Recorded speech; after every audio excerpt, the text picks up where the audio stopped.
Kapuskaga o'ralgan go'sht go'rish qiymiliq go'sht qordaq qilishni o'rganinglar do'stlar. Ta'mining payizligini yegan odam yoqtirib qoldi. Mehmonlarning oldiga akilishga shunchalik mos keladi. Davomini yurak belgisini besitib saqlab olg'ash ko'ringlar. Aldı bilan kapuskani qaynayotgan qozonga silib 15 minut atrofida oldi-keyinni o'rib turib, yuparmoqlarini yumishtirib olamiz. Andan muvaffaq miqdordagi go'shtni piyoz bilan qo'shib ushshaq to'g'rab olamiz. Ustiga pakiz yuvib olgan go'shtni silib bir aralashtirib etgandan keyin tuz, qarmush, kabob tetib silib tekshi aralashtiramiz. Andan kapuskaning yupurmog'ining qattiq tarafini kesitib, qiymini ichiga elib, filmda ko'rsatilgandek o'raymiz.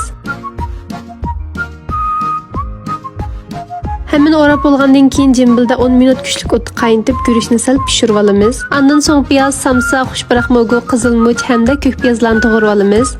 Andan qozonga may qo'yib ushshaq to'g'ralgan so'ng piyoz, samsa, xushbaraq mo'goni silib, 1-2 qo'riqlab qordaq tetqisini solamiz. Ustiga suv qo'yib qaynagandan keyin kapuskaga o'ralgan qiymliq go'sht qordaqlarni silib, susraq o'tda 15 minutdan 20 minutgacha atrofda qaynatib pishirib olamiz. Ko'rib o'sha kapslar qo'shmaganlar qo'shinglar, har kun sizlar uchun yangilik mazmunlarni tayyorlashga tirishyapmiz. Şunun bilan kapuskaga o'ralgan go'sht qordaqmi tayyor bo'ldi. Bugungi mazmunni yoqtirgan bo'lsanglar, inkasarang'ichi gullarni avatib qo'ygan bo'lsanglar, qulluqingizga rahmat.